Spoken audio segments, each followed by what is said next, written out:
Bro, doing squats on an unstable surface, bro. Bench pressing on a BOSU ball, bro. You're gonna limit your gains, bro. You can't go as heavy, bro. Said no intelligent trainer ever. Hey guys, Dr. Joel Seedman here. We have a fun yet controversial topic we're going to be going over today, and that deals with unstable surface training. So unstable surface training like a BOSU ball or a wobble board or any type of balance device often gets a bad rap in the industry. I want to go over the science of it. I want to go over why it often gets a bad rap. I want to give some of the benefits and reasons why I use them with my athletes and clients and clear up some of the confusion. So let's get started. Now, before we really dive deep into this, I want to just give one small caveat, because a lot of people think a majority of what I do with my athletes is on unstable surfaces or instability training. It's not. 80 to 90% of everything we do is pretty traditional, pretty conventional exercises. The other 5-10% uses some of those more novel stimuli, including unstable surface training. So we're talking about a very small fraction of everything that I do with my athletes and clients. So a lot of the research on unstable surface training looks at several key things, and this is often what gets misinterpreted.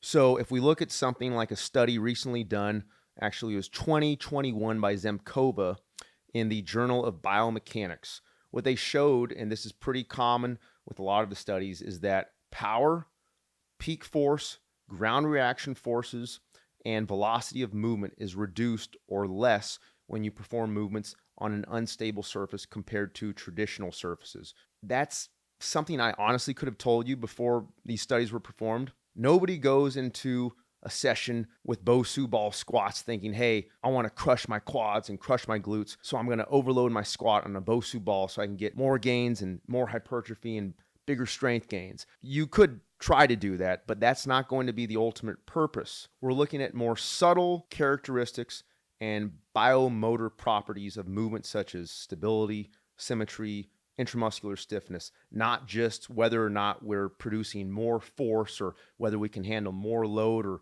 whether we're maximizing our power output. Those attributes, we save those for other exercises like plyometrics or traditional barbell movements. But the other problem in the research and in the research studies deals with the actual execution of how the movements are performed within the studies. And half of this goes back on the researchers and the scientists who are carrying out the studies. The other half of the problem kind of goes back on the participants, but they're related. When you're doing a movement like a BOSU ball squat, for example, that's a pretty complex exercise. It requires a high level of instruction and coaching. And these researchers and scientists who are carrying out these studies, they often aren't well versed in how to coach individuals do advanced movements like this. So they give them a few basic cues, they throw them onto the BOSU ball, and then they have them perform some type of squat or complex movement. And the results oftentimes are kind of a train wreck, and you can imagine why. That's not how you want to use unstable surface training. You need to build a foundation first. You need to make sure the person's biomechanics and movement patterns are pretty efficient before you're going to throw them onto an unstable surface. And then you have to give them the right cues and the right coaching. Even in some of the research, a study done by Lehman and his colleagues, that individuals can present markedly varied responses and can respond in a manner significantly different from the mean. In other words, some people might be able to handle the unstable surface training. Some individuals, they're not going to be able to because they don't have the proper foundation of movement yet. And honestly, if I was going to carry out a research study using unstable surface training, there would need to be at least a 4 to 6 week program built in before you even would want to get numbers on an unstable device. You need to teach them proper movement mechanics. You need to teach them general confidence and efficiency on how to perform basic movements on an unstable surface like a BOSU ball.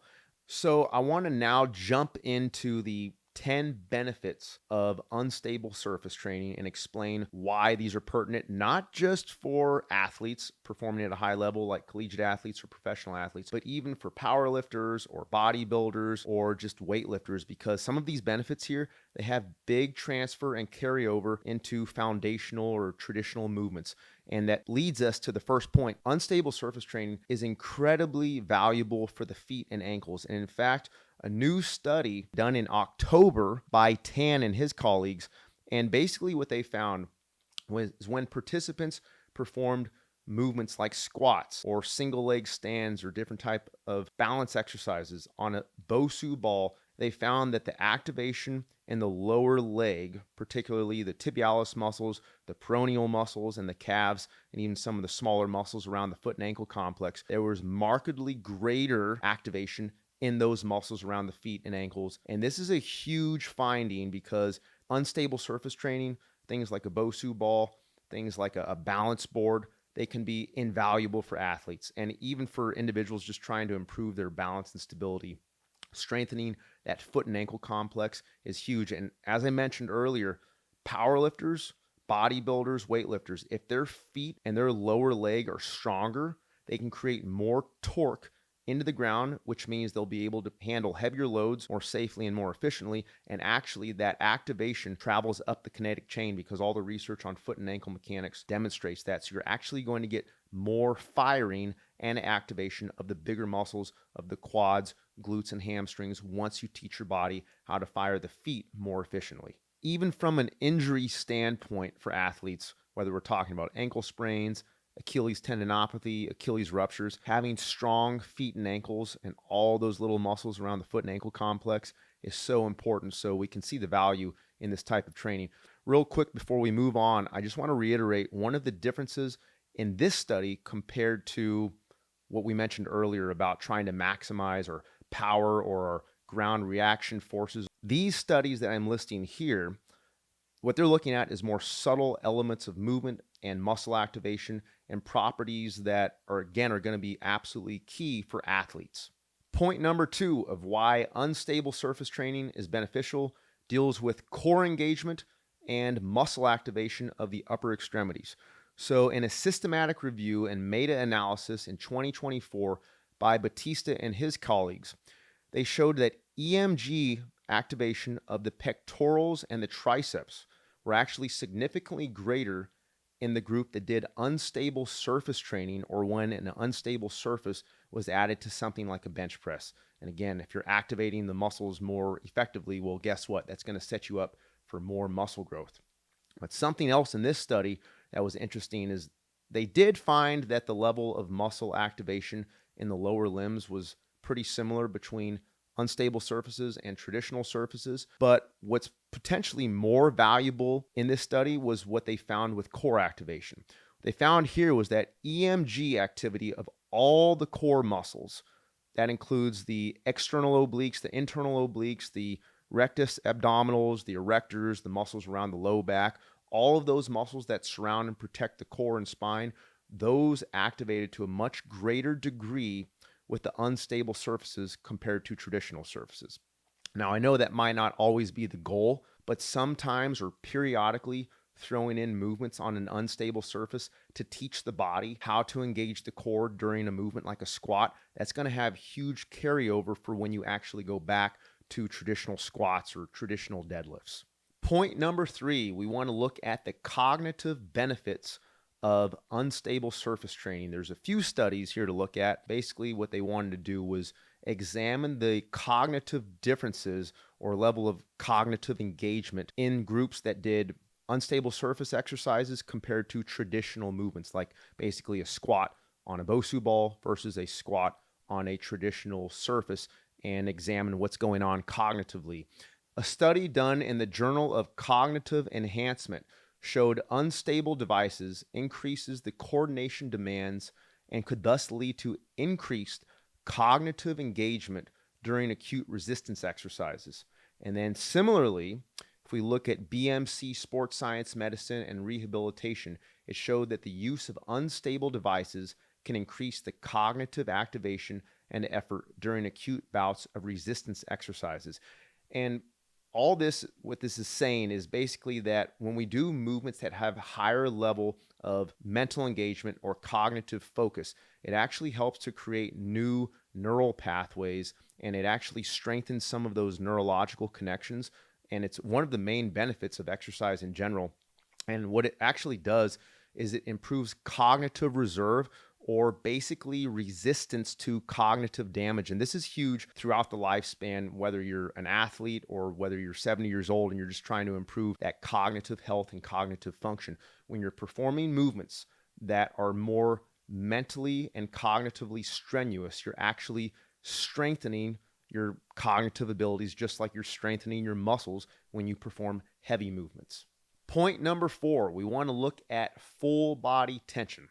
There was a study done in the Journal of Strength and Conditioning by Lawrence and his colleagues, and it showed that, I'm just going to read it directly from the study itself. These findings suggest that the unstable condition was more challenging to control, but subjects control the instability by contracting their muscles in a more stable pattern or, quote, staying tight through the exercise. This is pretty cool because there's not too many research studies where they actually use the term or the phrase staying tight, because this is a phrase that's often used in kind of the weightlifting circles or bodybuilding circles or amongst powerlifters. But that term staying tight, it's absolutely critical. It's something we use with all of our athletes and clients. What you're telling them is keep full body tension, maintain tension from head to toe, because if we don't do that, you're going to have energy leaks and you're actually going to have less force production. That maximal full body tension, it helps you maximize your force output and your power, as well as your motor control and your stability. And related to this topic is point number 5, because the ability to stay tight, what that does is it maximizes muscle stiffness. In other videos I've covered in the past, we've already addressed why muscle stiffness is so important, but just to reiterate, increasing muscle stiffness is paramount for activating muscle spindles. Muscle spindles are those little feedback mechanisms embedded within our muscle. And the only way that we can maximize activation of those muscle spindles and get that extra sensory feedback so that we have better sense of feel is we have to have high levels of stiffness and full body tension. Movements on an unstable surface, it requires that. You have to be tight. You have to be locked in. You have to have full body tension. And that actually creates something else called co-contraction, where you're really squeezing into the position.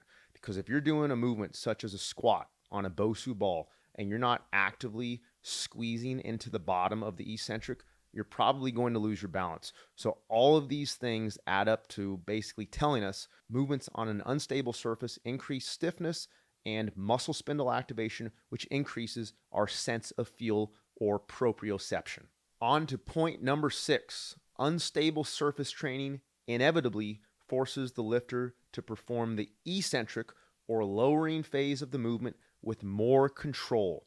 Basically, you have to eliminate momentum. You have to perform the negative or the eccentric in a very slow and deliberate and controlled fashion, which is not only great for injury prevention, but also for muscle growth, particularly when you transfer this back to traditional barbell movements. But slow eccentrics, very effective for a number of reasons, and doing movements on an unstable surface basically requires that in order to maintain balance and control of the movement. Point number 7, unstable surface training, something that it's really effective at, is actually reinforcing optimal cues for movement. For example, if someone has a common valgus knee or valgus ankle collapse where the knees and ankles are caving in, again, a very common problem for a lot of folks when they do lower body movements like squats. If your knees and ankles cave in on a BOSU ball, you're going to lose balance immediately. You're not going to be able to maintain control of your movement. All those basic cues are reinforced on unstable surfaces because if you don't use them, you're not going to have control over the movement. And this actually ties into point number 8, which deals with posture and spinal alignment. If I demonstrate, for example, forward flexion of my torso and my spine when I'm doing a movement on an unstable surface, I'm probably going to lose my balance forward because all my weight is moving forward. And that unstable surface, it's going to slightly deform.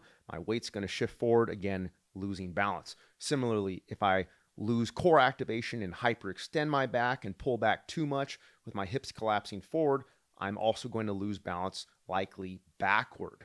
Again, giving that instantaneous or immediate feedback. If I favor one side or tilt or shift to the left or right, what's going to happen is that unstable surface is going to tilt to that direction, and I'm going to lose control or lose my balance. So again, that instantaneous or immediate feedback of reinforcing the cues that we've already been giving to our athletes. Point number 9, and yes, you guessed it, any video I make wouldn't be complete without mentioning the 90-degree concept. And unstable surface training is actually incredibly effective for reinforcing optimal 90-degree joint angles, because with 90-degree joint angles, it requires maximal stiffness and you have to essentially clean up your form. And if you go beyond 90 degrees for most movements on an unstable surface, like a BOSU ball squat, you're going to have those energy leaks. You're going to be forced to sacrifice that level of stiffness and co-contraction and probably even your spinal alignment and foot activation, because you're going to create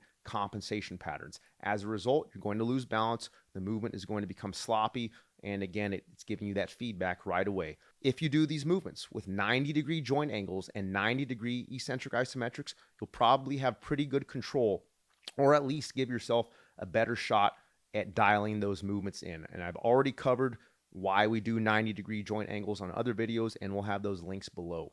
And point number 10, once you perform movements on an unstable device and learn how to cue your body to maintain even higher levels of intramuscular tension and muscle stiffness and that full body tension, what's going to happen is when you return to traditional movements like traditional barbell squats, traditional deadlifts, you're going to notice your form is more locked in. You have better control of your movement.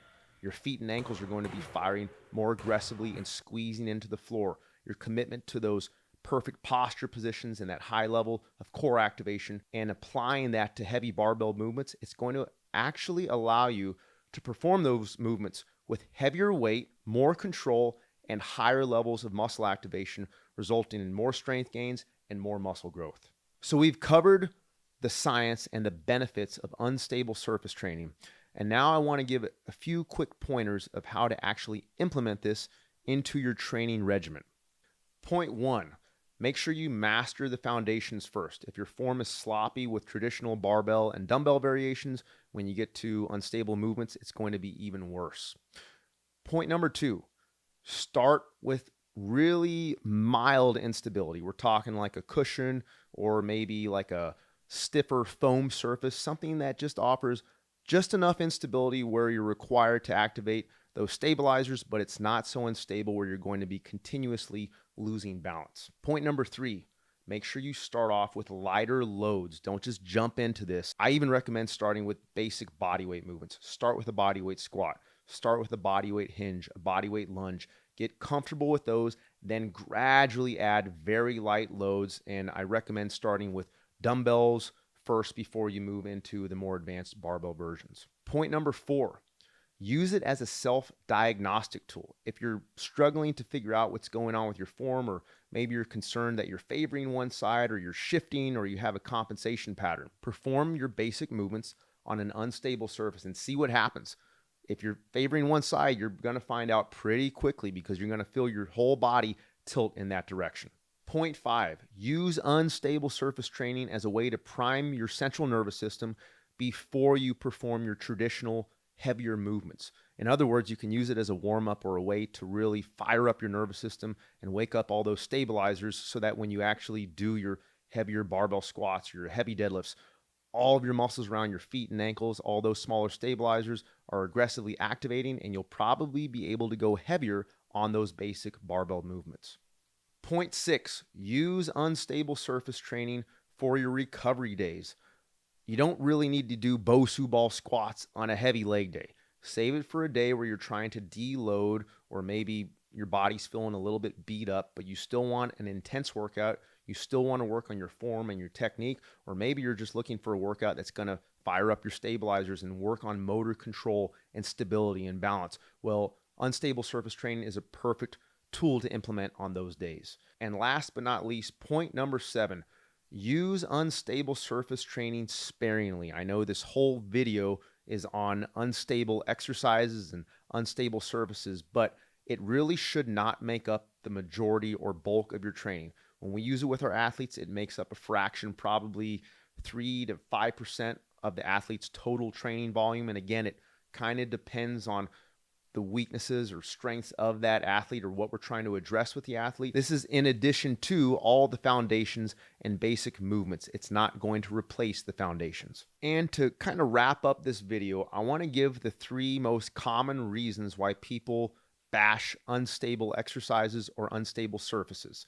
The first one is they've probably never tried it. If you actually tried it, you would see the merit in it. Number 2, they don't understand the science. We just highlighted a lot of research and science of why unstable surface training is so effective.